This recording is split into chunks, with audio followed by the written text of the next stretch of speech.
Bon, voilà. Bonjour et bon dimanche à tout le monde. Tout le monde me dit il faut te reposer. Quand on veut se reposer, voilà ce qui arrive. Un jour ne passe pas sans qu'un problème ne vienne pas nous trouver.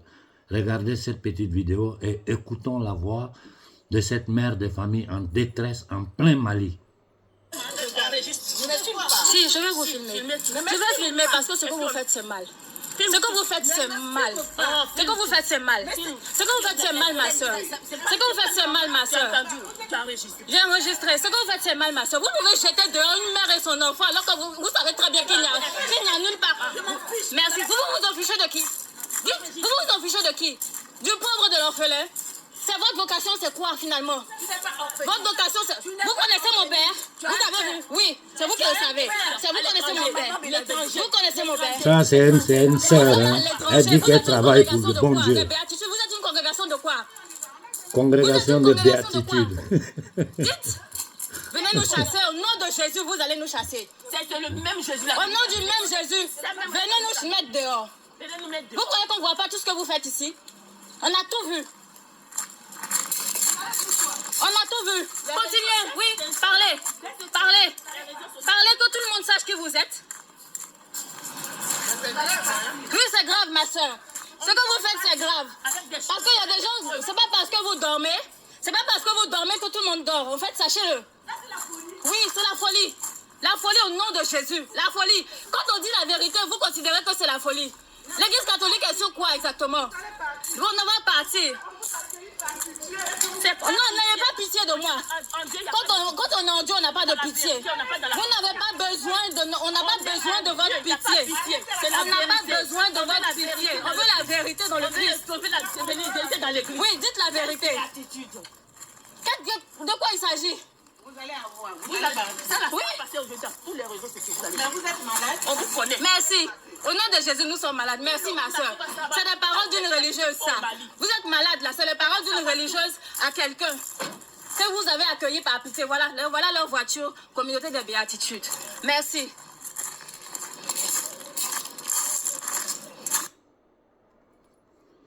Nous allons ensuite écouter le message de détresse de cette sœur. Bonjour, monsieur Konaré. Il est 3 heures du matin ici. Et nous sommes à 4 heures maintenant. Nous sommes à Bamako, mon enfant et moi. J'ai voulu comme ça, venant de la Côte d'Ivoire, elle qui va pour ses études en Algérie, l'accompagner. Et je dis, bon, on va passer par le Mali pour que on connaisse un peu le Mali. Mais on ne connaît personne, mais ce n'est pas grave parce qu'il y a souvent des centres là qui hébergent. Donc effectivement, on est arrivé, on a tapé un peu aux portes des églises. Ils nous ont montré le centre, la communauté des béatitudes, que je connais très bien en Côte d'Ivoire. Et donc, quand on est venu, elles nous ont accueillis, elles nous ont dit, bon, on a des maisons ici, on a des chambres ici que les gens peuvent occuper. Actuellement, vous pouvez, mais quand vous partez, on ne prend rien aux gens, mais quand vous partez, vous laissez quelque chose comme contribution ici. On a dit, d'accord.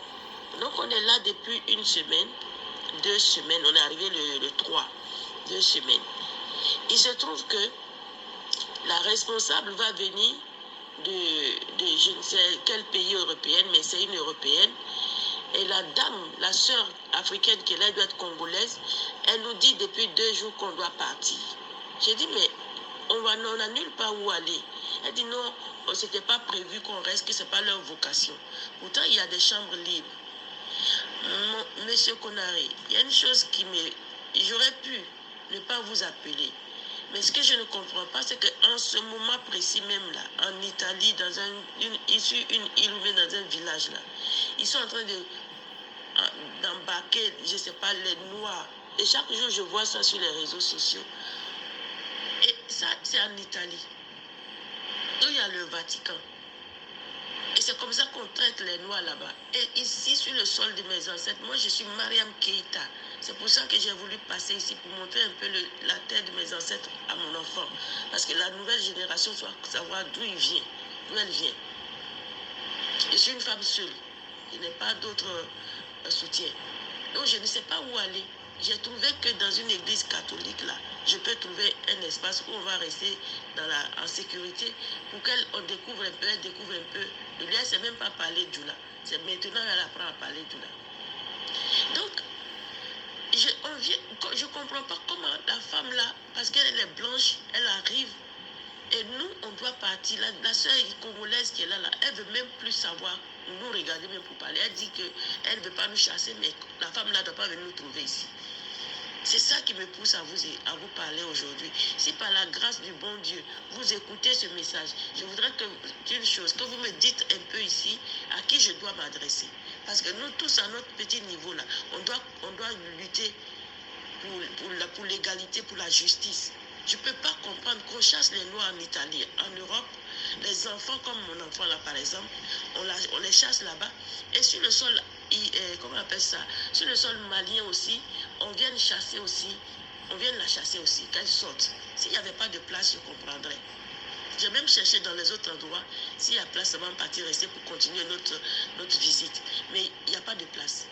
Et la soeur sait qu'il n'y a plus de place nulle part. Mais elle dit qu'il ne faut pas que la blanche, là, sa patronne blanche, va venir nous trouver ici. Mon frère, je ne peux pas admettre ça. C'est la seule partie là que je ne peux pas admettre qu'on nous chasse chez eux et qu'on nous chasse ici. Moi, on ne peut pas me chasser d'une maison au Mali. Donc c'est pour ça que je vous appelle.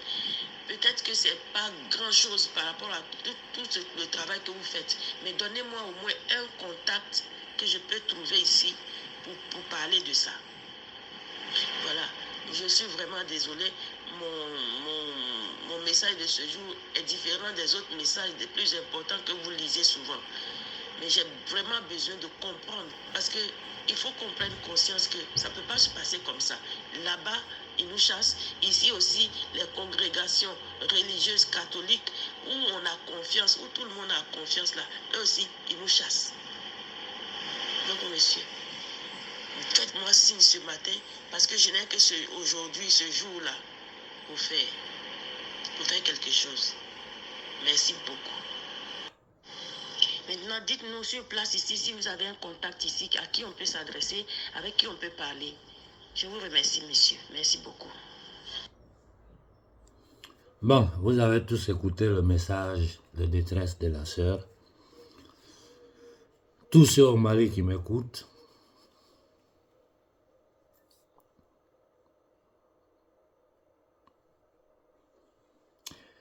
si vous pouvez lui donner un coup de main, faites-le.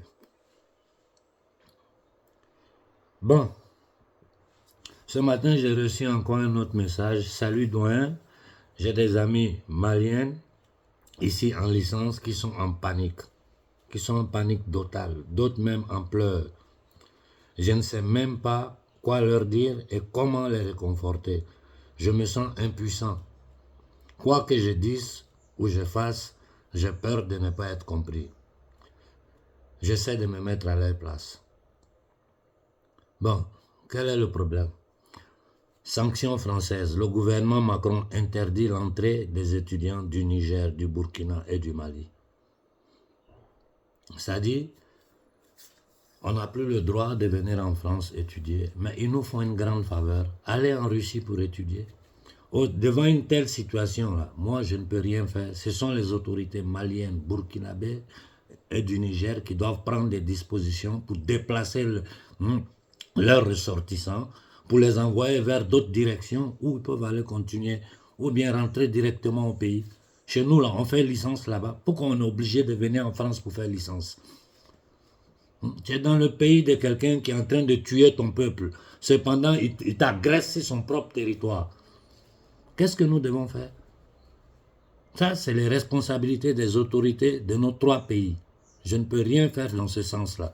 Ce que je peux dire à nos frères, courage. Sachez que la société civile française n'est pas d'accord avec cette petite entité démoniaque-là, c'est-à-dire le gouvernement Rothschild piloté par Macron. Écoutez ici un petit instant.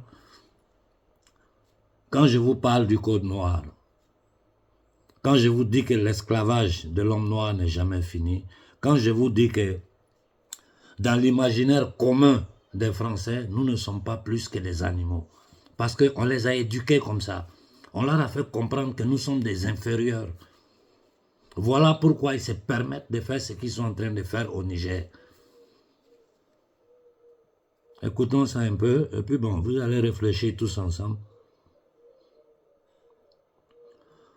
Bon, Ça vaut même pas la peine de présenter cette vidéo-là parce que ça ne change rien à rien. Moi, je vous ai dit, j'arrive où je peux arriver. C'est-à-dire, vous ouvrez les yeux, vous faites comprendre la réalité de ce monde-là. Il faut que vous sachiez que le Vatican est une des plus grandes organisations criminelles du monde. Je répète, le Vatican est une des plus grandes organisations criminelles du monde. Le pape fait partie de ces entités démoniaques qui veulent dépopuler le monde. J'ai toujours dit à nos frères chrétiens, vivez votre foi en Christ. Vivez votre foi en Christ dans votre intimité. Éloignez-vous du Vatican, c'est la maison de Satan. Comme j'ai dit à nos frères musulmans, éloignez-vous de la Mecque.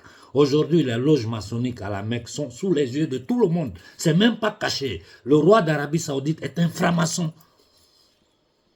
Tout ce que j'ai dit, les jeunes qui ont un peu de savoir vont chercher, c'est eux-mêmes qui reviennent, ils sont choqués parce que c'est des jeunes musulmans. Mais nos parents, nos grands-pères qui vont à la Mecque, ils ne savent pas ils vont à la Mecque. Ils sont derrière Iblis, c'est-à-dire que la Mecque est dans la main de Satan aujourd'hui. En Arabie Saoudite, le roi d'Arabie Saoudite, il a fait inoculer tout son peuple. Lui, comme le pape, ils ont participé au génocide global de l'humanité. Voilà la réalité dans laquelle on est. Et nous autres là, qui avons sacrifié des décennies de notre vie pour ce combat, à chaque fois que nous sommes auprès, nous avons la possibilité de gagner ce combat, la franc-maçonnerie tire ses éléments. Les ONG francs-maçons, je ne dis pas de nom, mais tout le monde sait de qui je parle. Les ONG des francs-maçons, là, à chaque fois qu'ils voient la franc-maçonnerie, voit qu'elle est en difficulté, que le peuple est en train de s'élever, ils tirent les ONG avec leurs leaders, ils les mettent devant la scène, ils les boostent avec tous les journaux, même les journaux, vous pensez qu'ils sont contre eux. C'est faux. Tous ces journaux, comme Jeune Afrique, tout ça, ça appartient à ce monde-là. C'est financé par ces satanistes. C'est leur propriété. Ils nous taillent l'herbe en bas du pied. Aujourd'hui, des francs-maçons sont en train d'aller au Niger pour se présenter comme panafricains. Je dis bien, des francs-maçons, fils des francs-maçons, vont au Niger. Nous avons mené le combat. Au petit moment où nous avons la possibilité de gagner, les francs-maçons ont mis leurs éléments en avant. Et les francs-maçons du Niger sont en train de les appuyer pour aller faire le même cinéma qu'ils ont fait au Mali, le même cinéma qu'ils ont fait en Côte d'Ivoire, le même cinéma qu'ils ont fait en Guinée en supportant le voyou, le délinquant qui est à la tête de la Guinée aujourd'hui. Nous, on ne peut pas lutter et puis vous êtes là comme des moutons, La franc-maçonnerie, avec son pouvoir médiatique, ces hommes qu'elle appuie pour casser les révolutions, pour les guider, pour les contrôler. Mais en fin de compte, nous, on s'est dit, mais on est en train de se sacrifier, on va mettre notre vie en jeu. Je n'arrive même plus à sortir normalement, à me balader. Je n'ai plus de vie. Quand je sors, je suis accompagné. J'ai toujours quelqu'un autour de moi. Je ne peux plus manger n'importe où. J'ai dit, j'ai annulé tous mes rendez-vous publics. Et vous êtes là comme des moutons. Je vous ai toujours parlé du roi du Maroc, depuis le père jusqu'au fils. Ce sont des satanistes. Quand à la mosquée, les Marocains se mettent derrière celui qu'ils appellent roi, c'est derrière Iblis qu'ils sont en train de prier. Je vous ai dit dans mon intervention d'hier que depuis la fin de la Seconde Guerre mondiale, l'Afrique est pilotée par la franc-maçonnerie noire, c'est-à-dire les nègres de salon affiliés à ces loges-là. On leur donne le pouvoir, ils tuent notre peuple.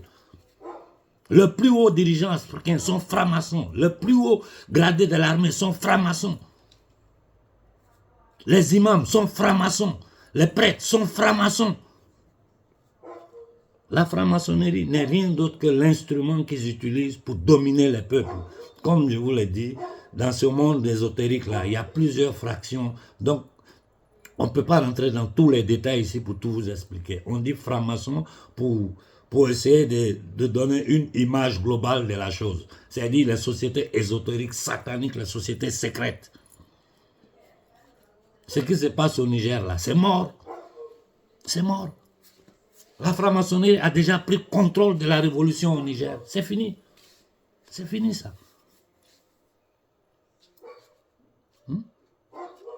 On est là, on se sacrifie. Et comme des moutons, vous vous levez, on essaie de vous expliquer les choses, on s'efforce. Mais vous pensez qu'à qui ça ne plaît pas de bien vivre? Que j'ai vu reclus. Il n'y a pas quelqu'un en Italie qui ne sait pas que moi, ma vie n'est pas en danger. Il n'y en a pas. Il n'y a pas dans le monde quelqu'un qui est conscient, qui connaît ce pouvoir satanique-là, qui ne sait pas que moi, je suis un homme mort. Seulement si le bon Dieu le veut. Parce qu'eux, ils ne sont pas le bon Dieu. Et la parole, la dernière parole, la décision suprême dépend du bon Dieu. Ceux-là, ils ne sont rien d'autre que des satanistes, des adorateurs d'Iblis. Regardez la Mecque aujourd'hui. Les symboles sataniques, maçonniques sont partout à la Mecque. Et les musulmans ignorent, je dis bien ignorent, vont adorer Satan sans se rendre compte que Satan a pris contrôle de la Mecque. Le Vatican, c'est la même chose. Une des plus grandes organisations criminelles au monde. À l'intérieur du Vatican, il y a 4 loges maçonniques sataniques. Tout ce que je vous dis, c'est des livres, des documents qui sont là. Ceux qui ont les capacités, qui ont les moyens.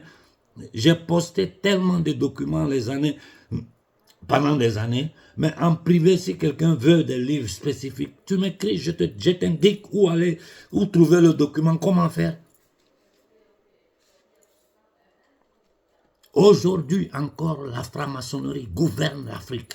Et je te dis, le colonel Koïta, au Mali, il est en guerre contre les francs-maçons. Le capitaine Ibé au Burkina, il est en guerre contre les francs-maçons. Tous ceux qui œuvrent à l'intérieur du Mali et du Burkina contre le peuple malien, contre le peuple burkinabé, sont des affiliés à ces loges sataniques. Moi, je vous dis la vérité et faites ce que vous voulez. Si l'histoire du Niger, j'ai fait ce que je peux, je vous laisse dans votre affaire, débrouillez-vous, allez adorer Satan, applaudissez des francs-maçons qui viennent jouer au panafricain, faites ce que vous voulez. Faites ce que vous voulez. Moi, je me tais et je vous regarde. J'ai dit seulement au Mali, cette pauvre mère avec son enfant, qui est chassée de cette congrégation. Mais c'est fou, quoi. C'est fou. Si quelqu'un peut l'aider, aidez-la. Parce qu'une mère et son enfant ne peuvent pas rester seuls dans la rue. Ils ne sont que de passage. Et je connais l'hospitalité malienne. Je sais que vous avez compris où se trouve cette congrégation. Que quelqu'un essaie de lui donner un coup de main. Bon dimanche à tout le monde. Et puis je vais essayer de me reposer un peu. Moi aussi j'ai une vie, j'ai une famille, je suis vraiment fatigué. Et bonne chance à toute l'Afrique.